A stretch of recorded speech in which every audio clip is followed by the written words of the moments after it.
अन्धस्य ज्ञानाञ्जनशलाकया चक्षुरुन्मीलितं येन तस्मै श्रीगुरवे नमः। জয় নিতাই। মনু বংশজাত ঋষভদেবের শতপুত্রের মধ্যে জ্যেষ্ঠ ভরত পিতার ইচ্ছা অনুসারে রাজা ভরত রূপে প্রজা পালনে নিযুক্ত হয়েছিলেন। রাজা ভরতের নামেই অজনাভ নামক ভূখণ্ড আজ ভারতবর্ষ নামে পরিচিত। পরম জ্ঞানী ভরত বহু যজ্ঞানুষ্ঠান করে অন্তর্যামী রূপে ব্রহ্মস্বরূপ শ্রী ভগবানকে হৃদয়াকাশে শ্রীবৎস, কৌস্তব, বনমালা, শঙ্খ, চক্র, গদা আদি দ্বারা সুশোভিত ও দেদীপ্যমান অনুভব করে ভক্তিপদে প্রতিষ্ঠিত থেকে গভীর বাৎসল্য সহকারে এবং রাজধর্ম অনুসারে প্রজাপালন করেছিলেন। কোটি বৎসর অতীত হলে তিনি রাজ্যভোগের প্রারব্ধ সমাপন অনুমান করে সম্পত্তি পুত্রদের দিয়ে হরিহর ক্ষেত্র পুলহ আশ্রমে চলে এসেছিলেন। এই পুলহ আশ্রমের ভক্তদের উপর শ্রী ভগবানের বাৎসল্য প্রেম অপরিসীম।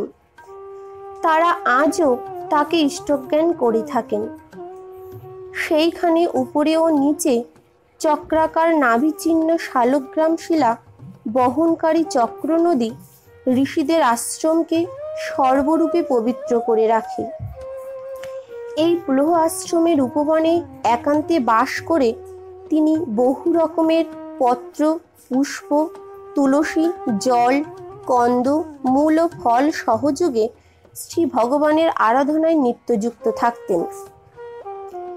নিয়মিত সেবায় অনুরাগের বৃদ্ধি হলে তার হৃদয় শান্ত হয়ে গিয়েছিল। ভক্তিযোগের বৃদ্ধিতে পরমানন্দ লাভ করে হৃদয়রূপ সরোবরে বুদ্ধি নিমগ্ন হলে তার নিয়ম অনুসারে শ্রী ভগবানের আরাধনাও বন্ধ হয়েছিল। কৃষ্ণ মৃগ চর্মধারী ভরত স্নান করায় তার কেশ সর্বদাই সিক্ত থাকত এবং তা পিঙ্গল জটায় পরিণত হওয়ায় তিনি অতীব সুন্দর রূপে অধিষ্ঠিত হয়েছিলেন।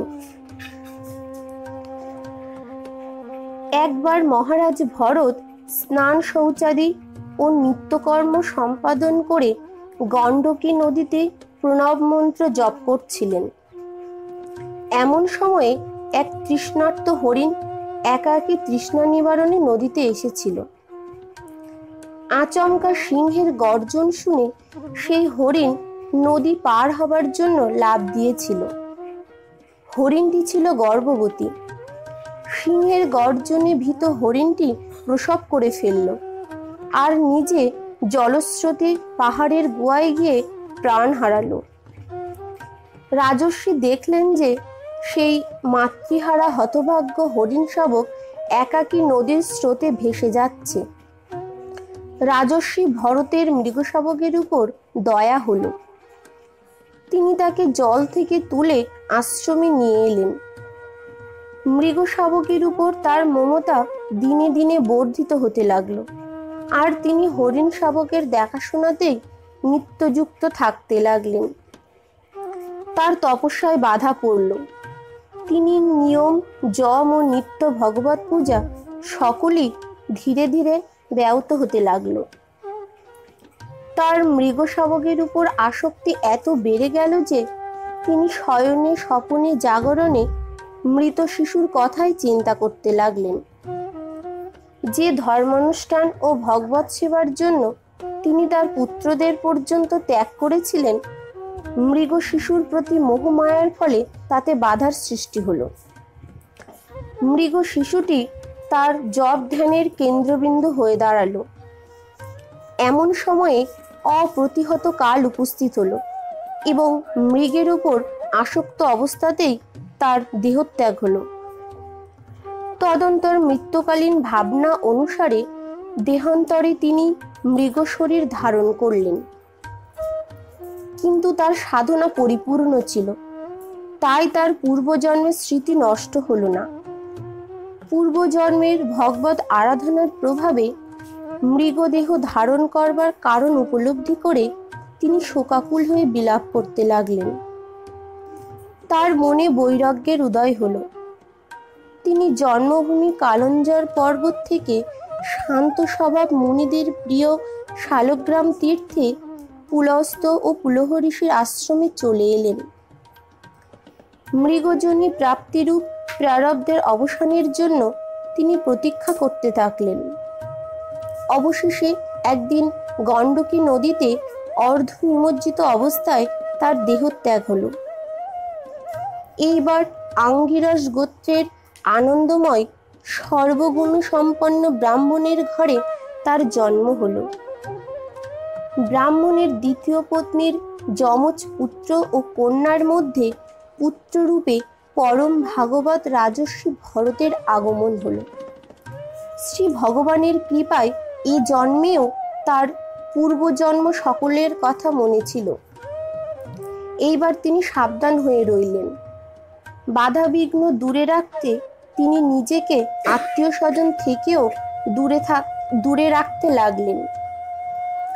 নিজেকে পাগল, মূর্খ এবং বোবাকালা প্রতিপন্ন করে তিনি সর্বদাই শ্রী ভগবানের চরণ যুগল হৃদয়ে ধারণ করে রাখতেন, যাতে শ্রী ভগবানের স্মরণ মনন কীর্তনে আর বাধা না আসে। পিতার তো তার প্রতি স্নেহ ছিলই, তাই তিনি সেই জড় প্রকৃতি উন্মাদসম পুত্রের শাস্ত্রানুসার সমাবর্তন পর্যন্ত সংস্কার বিধানের ইচ্ছায় তাকে উপবীত ধারণ করালেন। পুত্রকে উপযুক্ত বেদ অধ্যয়নব্রত, শৌচাদি শিক্ষাদানের জন্য পিতা যথেষ্ট চেষ্টা করলেন, কিন্তু পিতার অক্লান্ত পরিশ্রম সফল হয়নি। পিতা ও মাতা যথাসময়ে কালের করালগ্রাসী বিদায় নিলেন।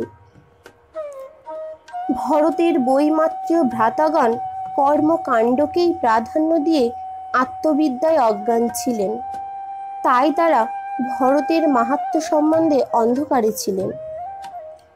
ভ্রাতাদের কাছে ভরত অতি মূর্খ বলেই পরিচিত রইলেন। বিদ্যা অধ্যয়নের ওইখানেই পরিসমাপ্তি হল।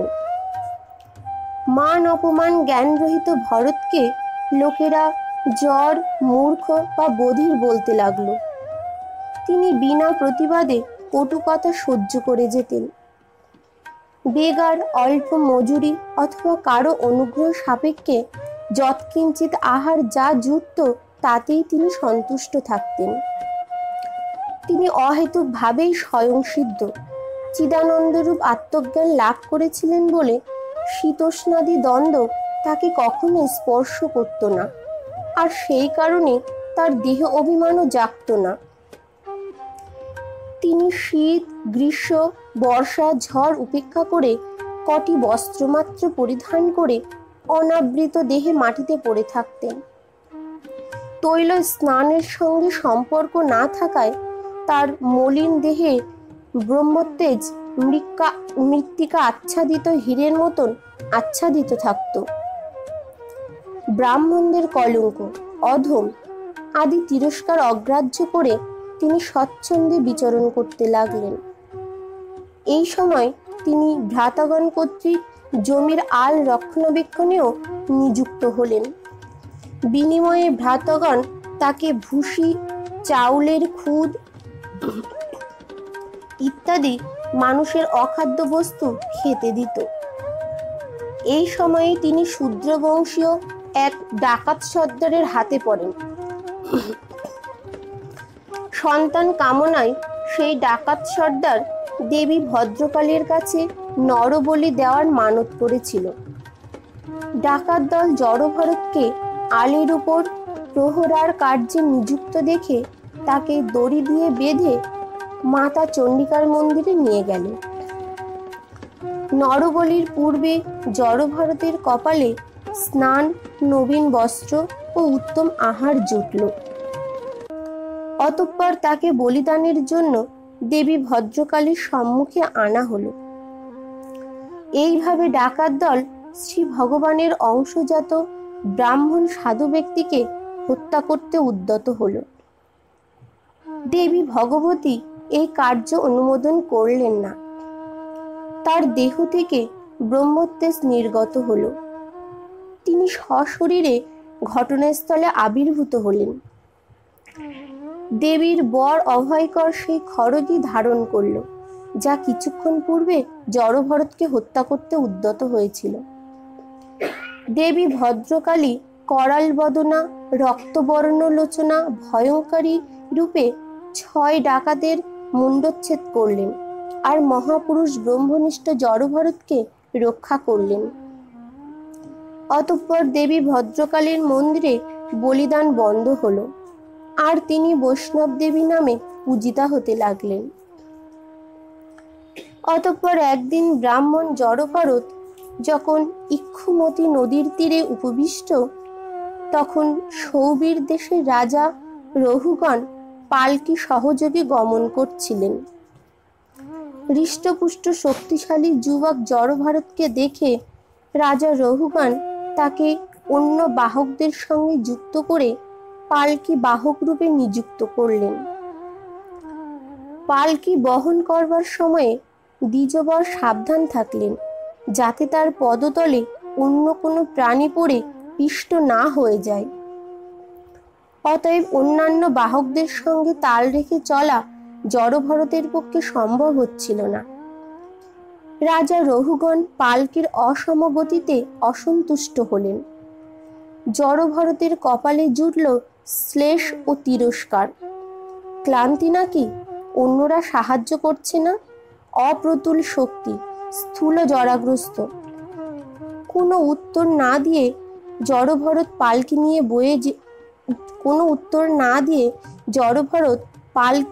নিয়ে যেতে লাগলেন। তার দৃষ্টিতে যে পঞ্চভূত, ইন্দ্রিয় ও অন্তঃকরণাদি নির্মিত নিজ দেহের উপর অবিদ্যা ও মিথ্যা জ্ঞান ছিল। তিরস্কারের পর পালকি ঠিক মতো না যাওয়ায় রাজা রঘুগণ অগ্নিশর্মা হয়ে বলতে লাগলেন, আরে তুই কি জীবন মৃত? আদেশ অমান্য করছিস, বদ্ধ উন্মাদ কোথাকার। দণ্ডপাণি যমরাজ যেমন সকলকে অপরাধের জন্য শাস্তি দেন, আমিও তোর অপরাধের চিকিৎসা করে দিচ্ছি, তখন তোর হুঁশ হবে। রাজা রঘুগণ অহংকার যুক্ত হয়ে ভরতকে তিরস্কার করলেন। তিনি নিজেকে অতি বড় পণ্ডিত জ্ঞান করতেন, তাই রজ ও তমগুণের বশীভূত হয়ে তিনি ভগবানের অতি প্রিয় ভক্ত ভরতকে অপমান করলেন।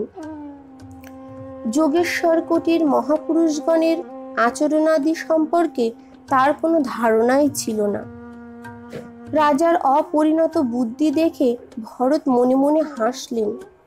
তিনি শান্তভাবে রাজা রঘুগণকে উত্তর দিলেন। ব্রাহ্মণ জড়ভরত বললেন, রাজন, আপনার কথা সত্য। ভার তো বাহকদের, আর রাস্তা যারা চলে ফিরে বেড়ায় তাদের জন্য। স্থূলতা শরীর সম্বন্ধে প্রযোজ্য, চৈতন্য বা আত্মার সম্বন্ধে সেইরূপ বলা যায় না। আপনার কথাটা বিজ্ঞচিত নয়। দেহ অভিমান ধারণকারীর মধ্যেই স্থূলতা, কৃশতা, দৈহিক ব্যাধি, মানসিক বিকার, ক্ষুধা, তৃষ্ণা, কলহ, ইচ্ছা, নিদ্রা, প্রেম, ক্রোধ, জরা, শোক, অহংকার থাকে, যা আমার মধ্যে আদৌ নেই। রাজন, আপনি জন্ম মৃত্যুর কথা যা বললেন তা বিকারযুক্ত, অর্থাৎ পরিণামশীল বস্তুর ক্ষেত্রে প্রযোজ্য। তাদেরই আদি ও অন্ত হয়, আর আদেশ পালন সেখানেই প্রযোজ্য যেখানে প্রভুভৃত্য সম্বন্ধ থাকে। আপনি রাজা আর আমি প্রজা। এই ভেদ বুদ্ধি কেবল লৌকিক ব্যবহারে হয়, আধ্যাত্মিকতায় তার প্রয়োজন কোথায়? পারমার্থিক দৃষ্টিতে কে প্রভু আর কে ভৃত্য? আপনি তো বীর, আর আমি মত্ত, উন্মত্ত জ্বরের মতন নিজ স্থিতিতেই বিরাজমান থাকি। যা পূর্ণরূপে চূর্ণিত হয়ে আছে তাকে পুনরায় চূর্ণ করে কি হবে? মুনিবার জড়ভরত রাজাকে এইভাবে তত্ত্বজ্ঞান দিয়ে মৌন হয়ে গেলেন। তখন দেহাত্মবুদ্ধিজাত অজ্ঞান দূর হয়েছিল বলেই তাই তখন তিনি শান্ত। প্রারব্ধ ক্ষয় হেতু আবার পালকি তুলে নিয়ে চলতে লাগলেন। সিন্ধু সৌবীরাধিপতি শ্রদ্ধালু সম্পন্ন ব্যক্তিত্ব ছিলেন। তত্ত্বজ্ঞান লাভের অধিকারও তার ছিল। তিনি সেই দ্বিজ প্রবরের শাস্ত্রসম্মত কথা শুনে তৎক্ষণাৎ পালকি থেকে নেমে পড়লেন। অহংকার তখন অস্তাচলে। তিনি ভরতের শ্রীচরণে প্রণত হয়ে বললেন, হে দেব, আপনি যোগ্য উপবীতধারী ব্রাহ্মণ। আত্মপরিচয় গোপন রেখে বিচরণকারী আপনি আসলে কে? দত্তাত্রেয় প্রমুখ অবধূতদের একজন কি? আপনার পরিচয় দিন। আপনি কি স্বয়ং কপিল মুনি, যিনি লোক দুর্দশা অবলোকনে নিত্য বিচরণশীল? ইন্দ্রের ব্রজ, মহাদেবের ত্রিশূল, যমরাজের দণ্ড, অগ্নি, সূর্য, চন্দ্র, বায়ু আর কুবেরের অস্ত্রশস্ত্র থেকেও আমার ব্রাহ্মণের অপমানের ভয় বেশি। আমি আপনার শরণাগত। হে দীনবন্ধু, রাজত্বের অহংকারে মত্ত হয়ে আমি আপনার মতন মহান সাধুর অবমাননা করেছি। আমি আপনার নিকট ক্ষমা প্রার্থী। আপনি দেহ অভিমান রহিত ও বিশ্ববন্ধু শ্রীহরির পরম ভক্ত। সকলের প্রতি আপনার সমদৃষ্টি, তাই এই অপমান আপনাকে বিচলিত করেনি।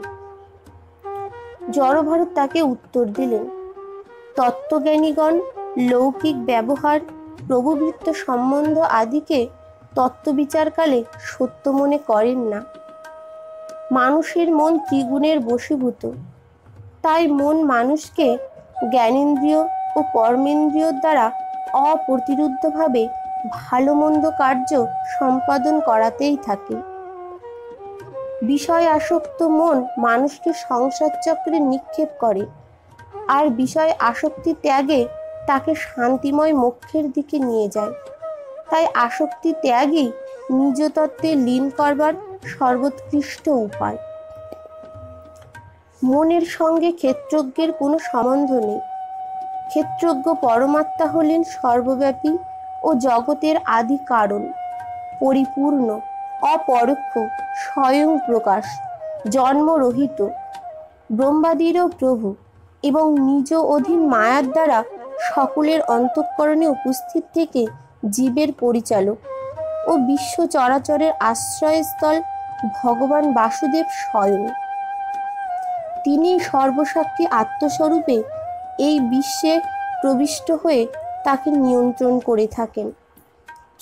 যতক্ষণ না পর্যন্ত জ্ঞান দ্বারা মায়া দূরীভূত হয়ে আসক্তি ত্যাগ আর ষড়রিপু জয় হয় এবং আত্মার উপাধিরূপ এই মনকে সংসারের দুঃখ ও সন্তাপের ক্ষেত্র বলে মনে না করে, ততক্ষণই সে এই লোকেই বিচরণ করতে থাকে। এই মনই সর্বাপেক্ষা শক্তিশালী শত্রু। তাই সাবধান হয়ে শ্রী গুরু ও শ্রীহরির পাদপদ্মের পূজারূপ শক্তি দ্বারা এই শত্রুকে বিনাশ করা প্রয়োজন। রাজা রঘুগণ বললেন, হে যোগেশ্বর, হে পরমানন্দময় আত্মস্বরূপ, আমি আপনাকে বারবার প্রণাম করছি। আপনি আমাকে ভার বহনাদি ক্রিয়া ও তার ফলশ্রুমাদি সম্বন্ধে কৃপা করে বলুন। জড়ভরত বললেন, রাজন, এ দেহ মৃত্তিকার বিকার মাত্র। প্রস্তর আর দেহের পার্থক্য কোথায়? পৃথিবীর ওপর বিচরণ করলে সে ভারবাহী হয়ে যায়। এইখানে পালকির মধ্যে সৌবীর রাজ নামে এক পার্থিব বিকার। আমি সিন্ধু দেশের রাজা মনে করে গর্বে অন্ধ হয়ে আছি। এতে আপনার মহত্ব কোথায়? আপনি বস্তুত একজন ক্রূর ও ধৃষ্ট ব্যক্তি। এই দরিদ্র পালকি বাহকদের বলপূর্বক পালকি বহনের কাজে লাগিয়ে রেখেছেন, আর মহাপুরুষদের সবাই বসে নিজের লোক রক্ষক রূপে পরিচয় দেন। পৃথিবীতে চরাচর পদার্থের সৃষ্টি ও লয় ক্রমাগত দেখা যায়। তাদের ক্রিয়াভেদে যে পৃথক পৃথক নাম হয়েছে, তা জাগতিক ব্যবহার ছাড়া তার আর কি মূল্য আছে? হে রঘুগণ, মহাপুরুষদের পদরজ দ্বারা নিজেকে অভিষিক্ত না করে কেবল তপস্যা, যজ্ঞাদি, বৈদিক কর্ম, অন্নাদি বিতরণ, অতিথি সেবা, বেদ অধ্যয়ন বা জল, অগ্নি বা সূর্যের উপাসনা ইত্যাদির দ্বারাও পরম আত্মজ্ঞান লাভ করা যায় না। ভগবত কথা নিত্য শ্রবণ করা হলে মুমুক্ষু ব্যক্তির শুদ্ধ বুদ্ধি ভগবান বাসুদেবে নিবদ্ধ হয়। রাজন, জীব সকল সুখরূপ অর্থে আসক্ত হয়ে রয়েছে। নিত্য পরিভ্রমণরত বাণিজ্যপরায়ণ বণিক সংঘর্ষের সঙ্গে এদের তুলনা করা যেতে পারে। মায়া এদের দুস্তর প্রবৃত্তির পথে নিযুক্ত করেছে, তাই তাদের দৃষ্টি সাত্ত্বিক, রাজসিক ও তামসিক গুণে বিভক্ত কর্মের উপরই নিবদ্ধ থাকে। কর্ম তাদের সংসার রূপ অরণ্যে প্রবেশ করায়, যেখানে ক্ষণিক সুখও নেই। সেই অরণ্যে পঞ্চ ইন্দ্রিয় ও মন নামক 6 দস্যুর অত্যাচারে সে শিকার হয়। বণিক সমাজ সেইখানে উপস্থিত হলে ওই দস্যুদলের বুদ্ধিরূপ দুষ্ট নায়কের নেতৃত্বে দস্যুদল তাদের ধনসম্পদ বলপূর্বক অপহরণ করে। সেখানে তারা কখনো গন্ধর্বনগর দেখে, আবার কখনো অতি চঞ্চল সুবর্ণের মতন উজ্জ্বল পিশাচ তাদের সম্মুখে উপস্থিত হয়। বণিক সকল এই অরণ্যে বাসস্থান, জল ও ধনের প্রতি আকৃষ্ট হয়ে ইতস্তত ছোটাছুটি করতে থাকে আর প্রবল দুঃখের সম্মুখীন হয়। এই চক্র থেকে মুক্তি লাভ করা কঠিন। মায়াধীন থেকে এইভাবে অনন্তকাল পর্যন্ত ভ্রমণ করেও তারা পরম পুরুষার্থ নির্ণয় করতে সমর্থ হয় না। হে রাজা রঘুগণ, আপনিও এই পথেই চালিত হচ্ছেন। তাই এখনই প্রজাদের শাসনভার ত্যাগ করে সকল প্রাণীর সুহৃদ হয়ে যান আর বিষয়ে অনাসক্ত হয়ে ভগবৎ সেবা দ্বারা শানিত জ্ঞানরূপ খড়গ ধারণ করে এই পথ অতিক্রম করুন। এইভাবে সিন্ধুপতি রঘুগণ দ্বারা অপমানিত হয়েও সেই প্রভাবশালী ব্রহ্মর্ষি সুত অত্যন্ত করুণা করে তাকে আত্মতত্ত্ব সম্বন্ধে উপদেশ দিলেন।